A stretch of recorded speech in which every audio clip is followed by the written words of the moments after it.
Hello बच्चों, स्वागत है आपका अपने YouTube चैनल अहमद सर में। बच्चों आज की क्लास में अपन कक्षा 9 की पहली प्रश्नावली संख्या पद्धति जिसकी एक्सरसाइज 1.3 का अध्ययन करेंगे। कंप्लीट सॉल्यूशन उसका अपन आज समझेंगे। और इससे पहले अपन ने प्रश्नावली 1.1 और 1.2 पूरी कर ली है, और उससे पहले वाले वीडियो में हमने प्रश्नावली संख्या पद्धति का पूरा संख्याओं के प्रकार और पूरी थ्योरी उसमें एक और वीडियो बनाया हुआ है, जिसका लिंक आपको डिस्क्रिप्शन में मिल जाएगा। अगर आपने ये पीछे के तीनों वीडियो अगर नहीं देखे तो उनको भी आप देख सकते हैं और अच्छी तरह समझ सकते हैं। इसके बाद अपन ये प्रश्नावली 1.3 पर आते हैं। तो 1.3 और इससे पहले बच्चों अगर आप चैनल पर नए हैं तो चैनल को सब्सक्राइब करें, और क्लास अगर पसंद आए तो अपने दोस्तों के साथ और क्लासमेट्स के साथ शेयर करें और वीडियो को लाइक करें। Thank you. तो इसके बाद अपन आते हैं, ठीक है। हाँ बच्चों, तो इसका 1.3 का पहला सवाल है कि निम्नलिखित भिन्नों को दशमलव रूप में लिखिए और बताइए कि प्रत्येक का दशमलव प्रसार किस प्रकार का है। हमें जो पहले सवाल में 6 सवाल दे रखे हैं, इनका दशमलव प्रसार एक तो लिखना है और उसके बाद बताना है कि इनका दशमलव प्रसार कैसा है। तो हमने उसकी थ्योरी में पढ़ा था कि दशमलव प्रसार एक तो शांत दशमलव प्रसार होता है, एक अशांत दशमलव प्रसार होता है। अशांत में एक अशांत आवृत्ति होता है, एक अशांत अनावृत्ति होता है। तो वो हमने पहले उसका अध्ययन कर लिया है। तो अब अपन इसको भाग दे के इसका दशमलव प्रसार, तो जैसे पहले हल में इसमें जैसे पहला है सवाल 36 में अपन को 100 का भाग देना है, तो इसमें दशमलव प्रसार तो अपन इसको इधर रफ में कर सकते हैं कि अपन को 36 में देना है 100 का भाग। तो क्या करेंगे अपन, 36 छोटा हो गया, भाज्य और भाजक हो गया बड़ा, तो सबसे पहले अपन क्या लगाएंगे 0, और 0 के बाद मतलब सबसे पहले दशमलव लगाएंगे। तो दशमलव लगाते ही ये क्या हो जाएगा 0, दशमलव की वजह से यहाँ 0 लग जाएगा एक। अब इसके आगे एक 0 लगा लेते हैं, ठीक है ना, कि हमें दशमलव अच्छी तरह दिख जाए, उसके लिए आगे 0 लगा देते हैं। तो दशमलव की वजह से 0 आ गया। अब देखो 100 का भाग 360 में चला जाएगा, कितनी बार जाएगा 3 बार। 3 बार जाने से ये कितना आ गया 300। 360 में से 300 गया तो कितना बच गया 60। अब हमने दशमलव पहले लगा लिया तो उसकी वजह से 0 अपन लिख सकते हैं। तो 100 का भाग 600 में कितनी बार गया 6 बार, तो ये हो गया 600।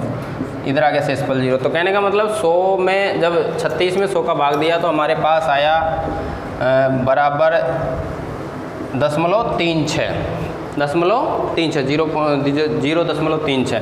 तो अब ये भाग पूरा हो गया, शेषफल 0 आ गया।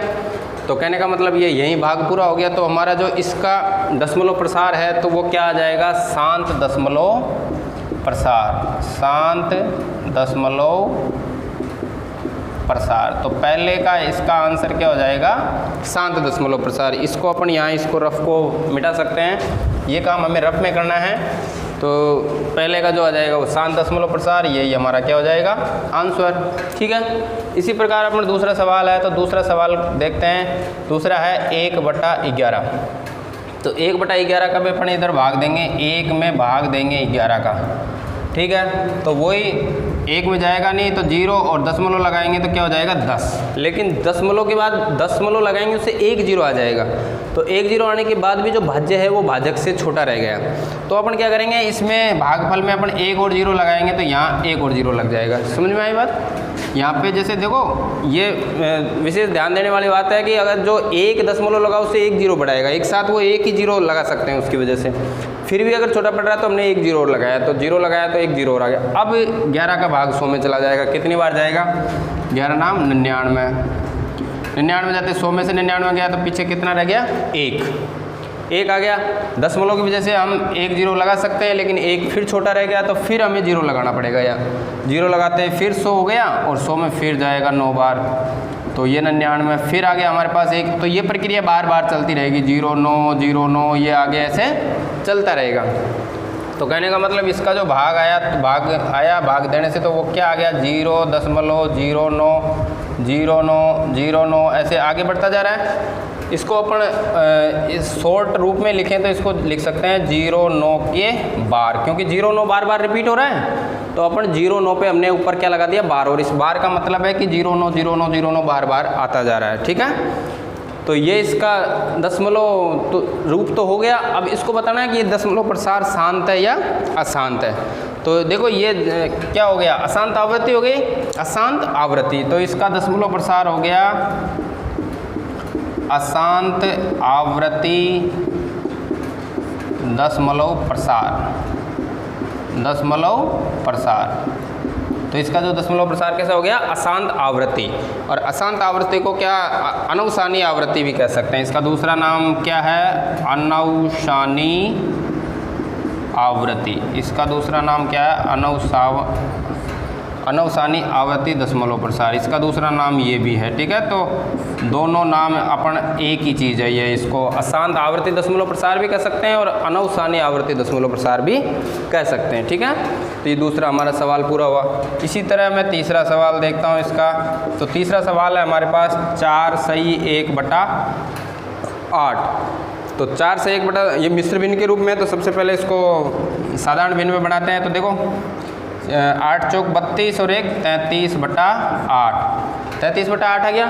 33/8 में हम भाग दे के देखते हैं 33 में 8 का। तो 33 में 8 का भाग देंगे हम, तो क्या आ जाएगा, 8 चौक 32, 1 बचा, 1 भाग जाएगा नहीं तो दशमलव लगाएंगे। दशमलव लगाते ही 10 हो गया। 10 में 8 एकम 8 और 2 में फिर दशमलव की वजह से 0 आ जाएगा।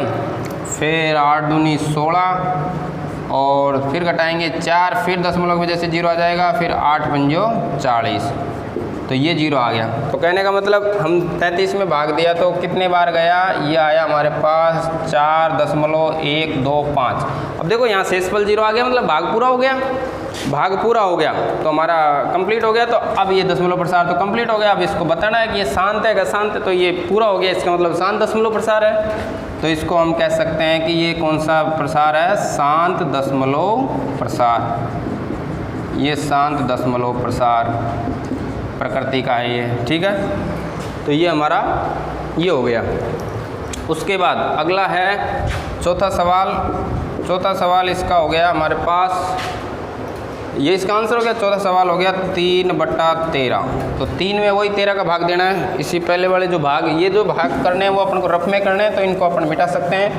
अब अगला जो भाग है वो 3 में अपन को 13 का भाग देना। तो 3 में 13 का भाग दिया, देखो जाएगा नहीं तो वही दशमलव लगाना पड़ेगा। दशमलव लगाया तो क्या हो गया, 30 में चला जाएगा 13 का भाग। 1 दशमलव की वजह से 1 0 आ गया दशमलव। तो 13 में 13, 13 दूनी 26, कितना बचा, 4 बचा। तो उसके बाद में 1 0 लग जाएगा, 13 39, फिर घटाया 1 बच गया। फिर 0, 1 दशमलव की वजह से 0 आ गया, लेकिन 0 छोटा रह गया। तो क्या आ जाएगा, यहाँ 0 आ जाएगा।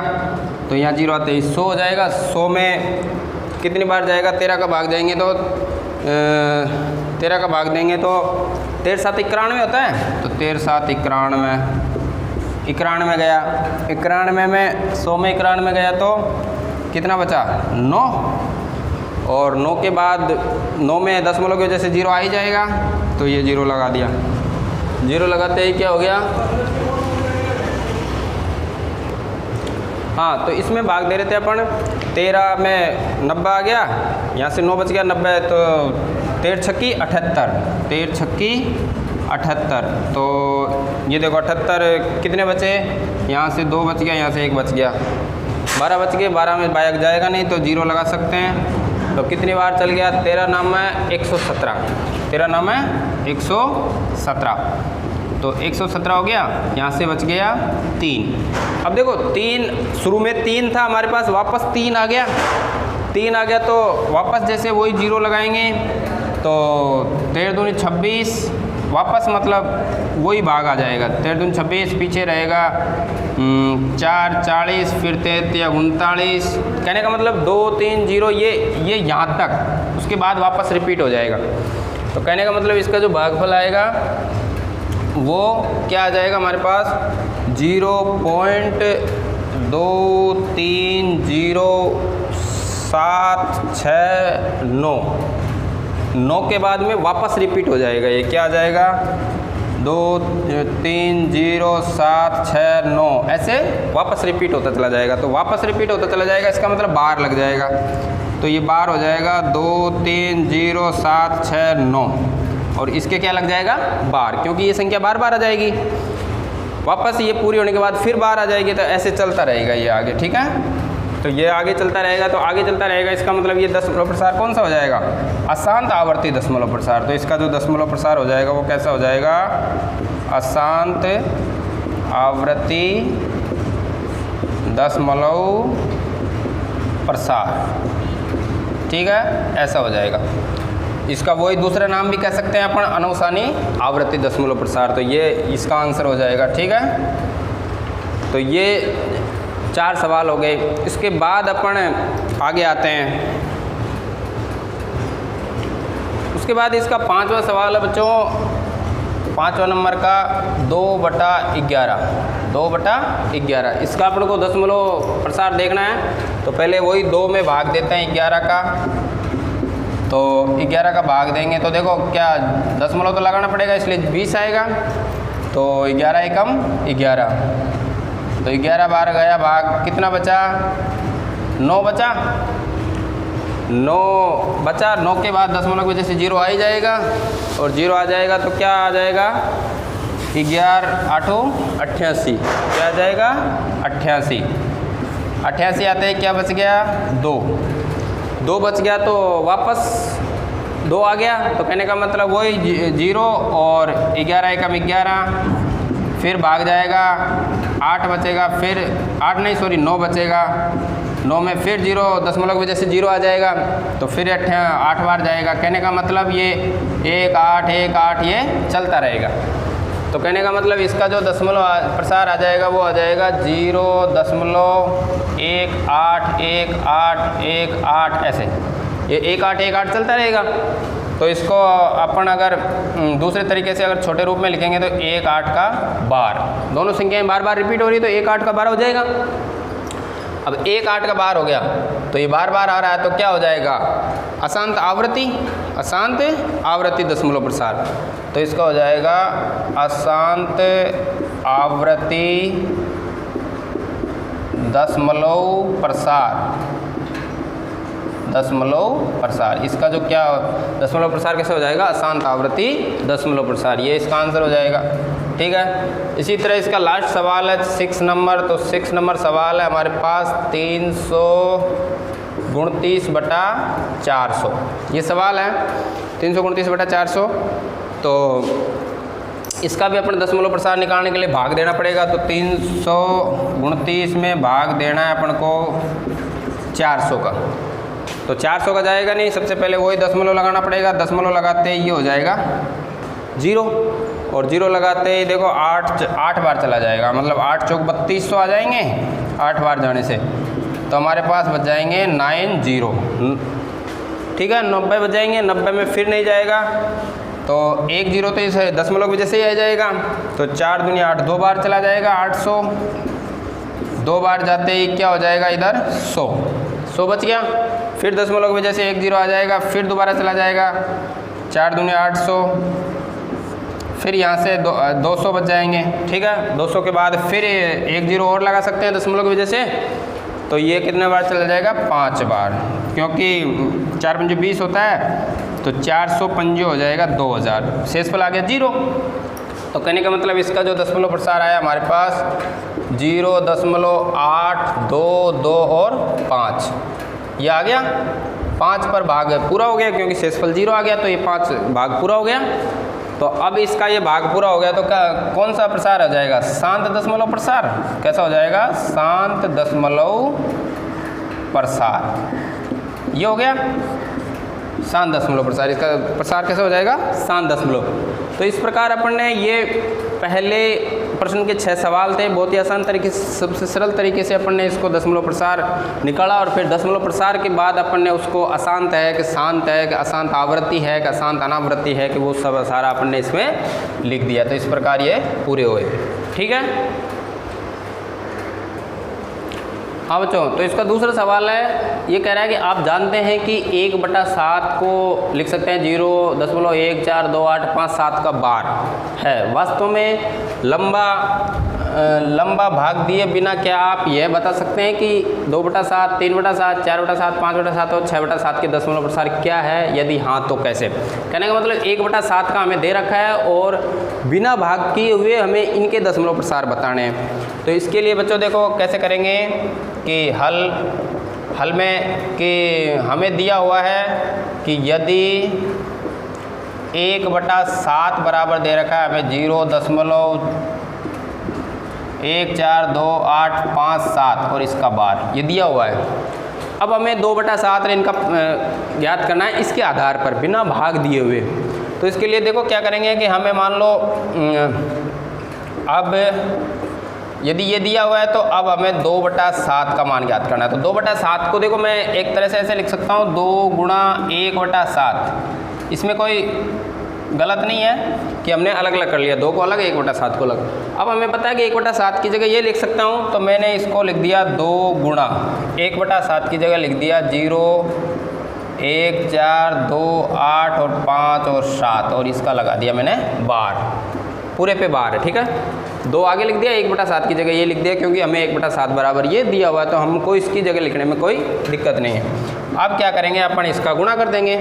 गुणा तो देखो इधर से करेंगे, तो गुणा क्योंकि इधर से करेंगे तो 7 दूनी 14 हासिल 1, 5 दूनी 10 और 1 11 हासिल 1, 8 दूनी 16 और 1 17 हासिल 1, 2 दूनी 4 और 1 5, 4 दूनी 8 और 2 एकम 2 और इधर आ जाएगा 0 और ये भी क्या हो जाएगा बार लग जाएगा क्योंकि इस पर भी बार है तो ये भी बार लग जाएगा। तो हमारा 2/7 का जो दशमलव प्रसार होगा वो ये आ जाएगा, ये हमारा क्या हो जाएगा आंसर। इसी प्रकार अपन 3/7 का भी कर सकते हैं। इसी प्रकार 3/7 को भी मैं लिख सकता हूँ 3 गुणा 1/7। ठीक है, वही प्रक्रिया इसमें बनाएंगे तो यहाँ पे 2 की जगह क्या आ जाएगा 3 गुणा 0.1428 और 7 और इसके लगा देंगे बार। तो अब इसको भी गुणा करके लिख देंगे। तो गुणा करके लिखने में हमें कोई दिक्कत होनी नहीं चाहिए क्योंकि गुणा ही करना है। 7 तिया 21 का 1 हासिल 2, 5 तिया 15 और 2 17 का 7 हासिल 1, 8 तिया 24 और 1 25 का 5 हासिल 2 और 2 तिया 6, 3 दूनी 6 और 2 8, 4 तिया 12 का 2 हासिल 1, 3 एकम 3 और 1 4 और दशमलव 0 और ये हमारा क्या हो जाएगा इसका बार। तो ये हमारा हो जाएगा 4 2 8 5 7 ये इसका आंसर हो जाएगा। ठीक है, इसी प्रकार अपने 4/7 का भी कर सकते हैं इसी प्रकार। तो 4 गुणा 1/7। ठीक है, तो ये हमारा हो जाएगा 4 गुणा 0.14285 और इसका बार लगा देंगे। इसको भी गुणा करके लिखना है तो गुणा पीछे से करो। देखो 7 चौक 28 का 8 हासिल 2, 5 चौक 20 और 2 22 का 2 हासिल 2 और 8 चौक 32 और 2 34 हासिल 3, 4 दूनी 8 और 3 11 का 1 हासिल 1, 4 चौक 16 और 1 17 का 7 हासिल 1, 4 एकम 4 और 1 5 और दशमलव 0 और ये हमारा बार लग जाएगा। तो ये हमारा क्या हो जाएगा इसका आंसर। इसी प्रकार मैं लिख सकता हूँ 5/7 का, तो 5/7 का भी 5 गुणा 1/7 तो ये हमारा हो जाएगा 5 गुणा 0.14285 सब मतलब 1/7 की जगह सब जगह ये रख देना है और इसको गुणा करके लिखना है।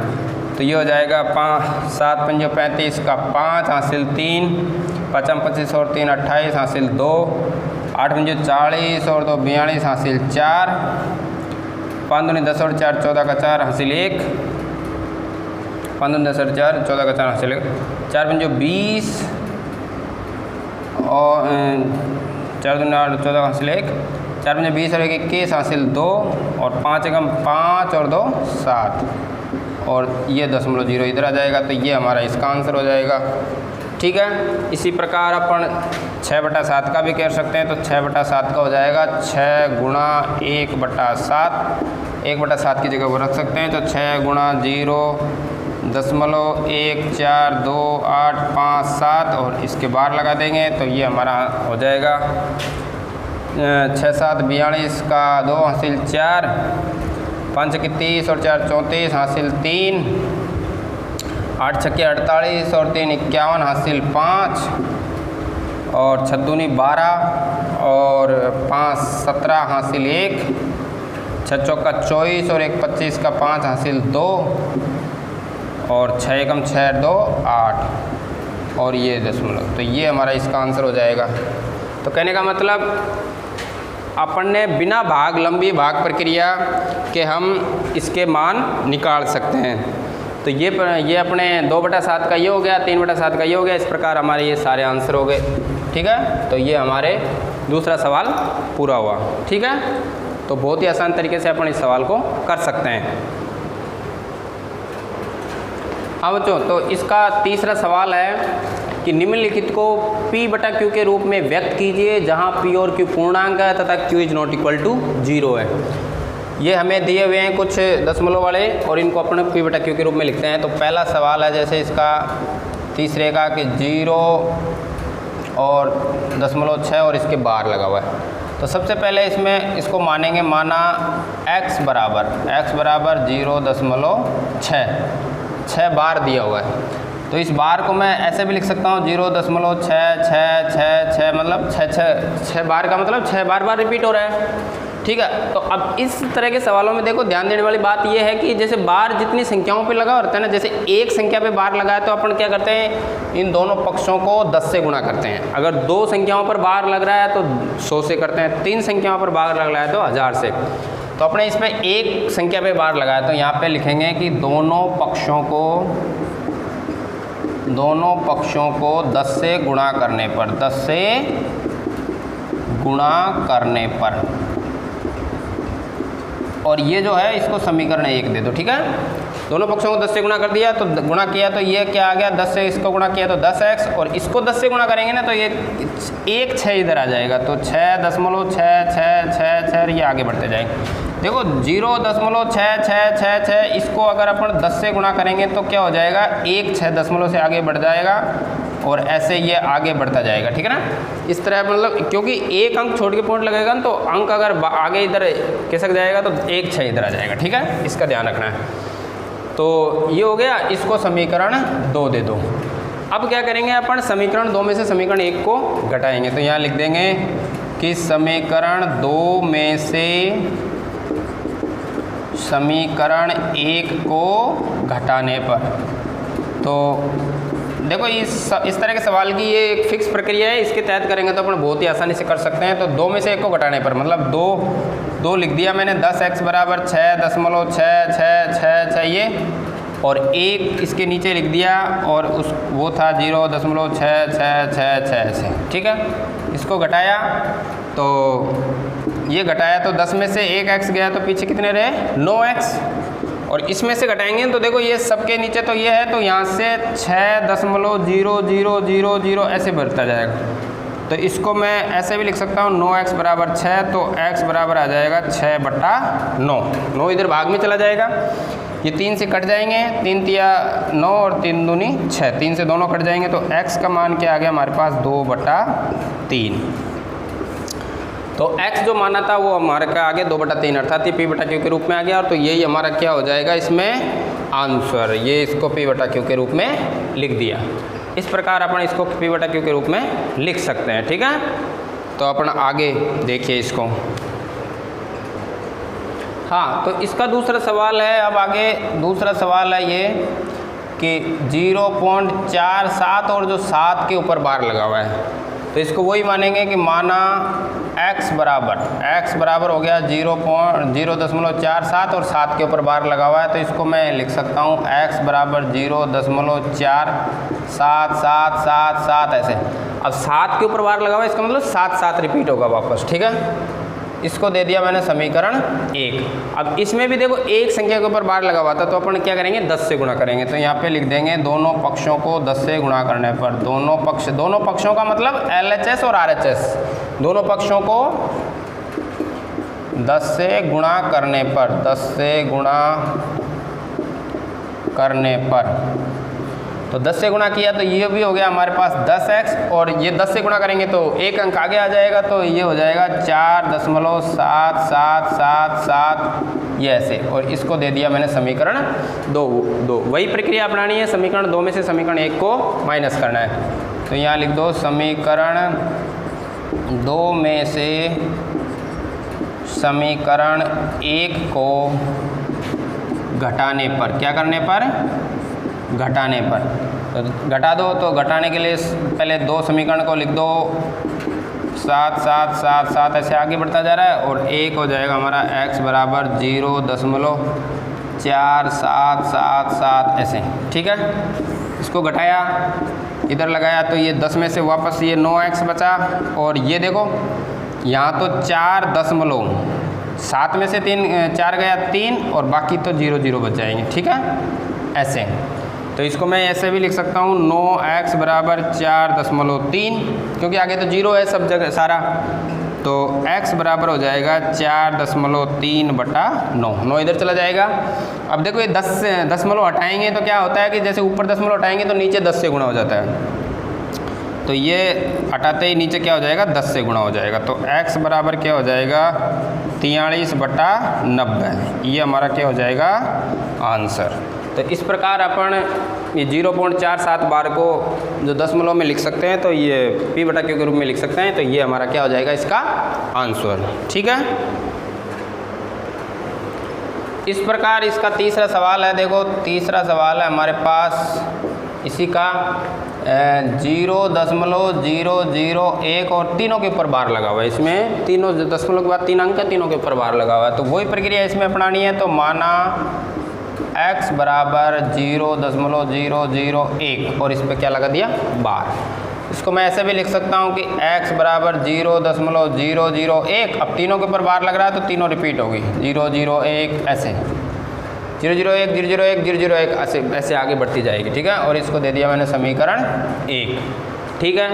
इसके बाद वही, अब इसमें देखो 3 अंकों पे बार लग रहा था, तो मैंने पहले बताया था तुम्हें 3 अंक पे बार लग रहा था, दोनों पक्षों को 1000 से गुणा करेंगे सीधा। अगर 2 अंकों पे बार लगागा तो 100 से, 1 अंकों के लिए 10 से गुणा करेंगे, 3 अंक पे 1000 से गुणा करेंगे।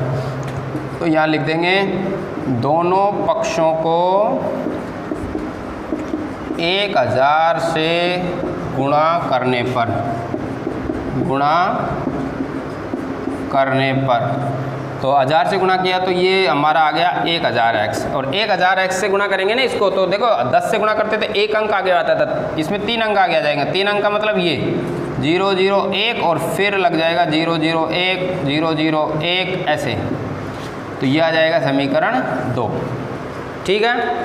अब इसको मैं ऐसे भी लिख सकता हूँ, चाहे दो मत दो, इसको अपन इसके आगे है तो इसको 1.001 001 ऐसे भी लिख सकते हैं, ठीक है, क्योंकि 1 के आगे 0 है तो अपन इसको 1 लिख सकते हैं केवल, ठीक है। तो इसको दे दो समीकरण 2।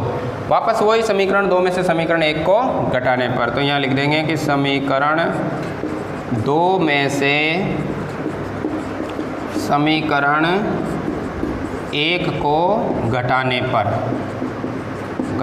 हो गया, घटाने पर तो लिख दो, तो ये हो जाएगा 1000x बराबर 1.001 001 ये आगे, और 1 वाला समीकरण है x बराबर 0.001 001 ऐसे आगे।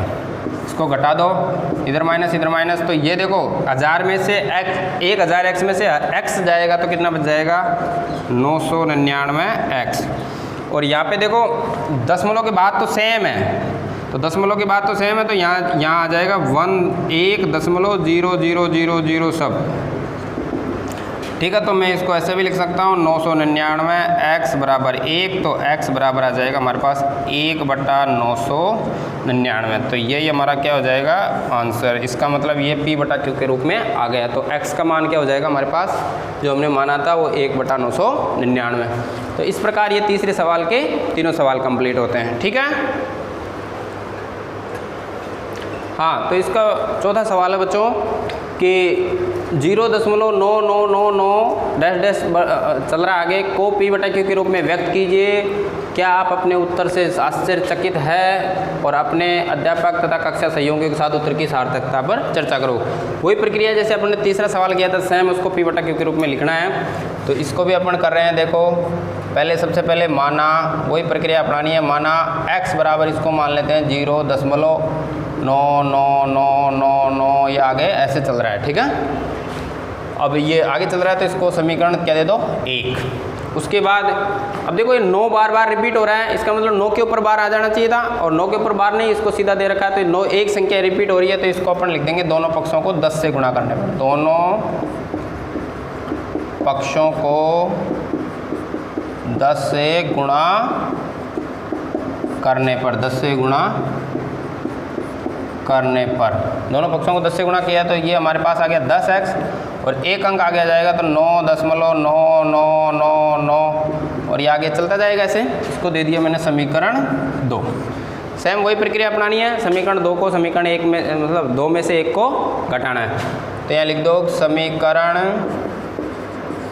2 में से समीकरण 1 को घटाने पर, तो घटाने पर क्या आ जाएगा हमारे पास, वही 10x बराबर 9.9999, और ये आगे चल रहा है। इसको अपन x घटाएंगे तो x मतलब 2 घटाएंगे तो 0.9999, आगे लिख दिया। इसको घटा देंगे तो घटाने के बाद इधर माइनस, तो ये आ जाएगा 10x में से x गया तो पीछे रहा 9x। इधर दशमलव के बाद सारी सेम है तो 0 0 आ जाएगा, तो ये आ जाएगा 9.000 ऐसे। तो इसको मैं लिख सकता हूँ 9x बराबर 9, तो x बराबर 9/9। तो क्या आ जाएगा हमारे पास, ये कट गया तो x बराबर कुल मिला के क्या आ जाएगा 1 आ जाएगा, या 1/1 आ जाएगा, वो भी लिख सकते हैं अपन। 1/1 भी लिख सकते हैं। इसको P बटा Q के रूप में लिखना चाहें तो x बराबर आ जाएगा हमारे पास 1/1। तो ये P बटा Q के रूप में आ जाएगा, और 1/1 को अपन 1 भी लिख सकते हैं। तो सीधा इसी को भी आंसर लिख सकते हैं। P बटा Q के रूप में ही लिखना है तो अपन को 1/1 लिखने में क्या परेशानी है। तो अपन x बराबर क्या जाएगा 1/1। तो इस प्रकार अपन इस सवाल को भी क्या कर सकते हैं, हल कर सकते हैं, ठीक है। तो ये हमारा चौथा सवाल कंप्लीट होता है, ठीक है। बहुत आसानी से समझ में आ गया होगा, और बहुत ही सरल सवाल है, और आसानी से अपन इसको समझ सकते हैं, ठीक है।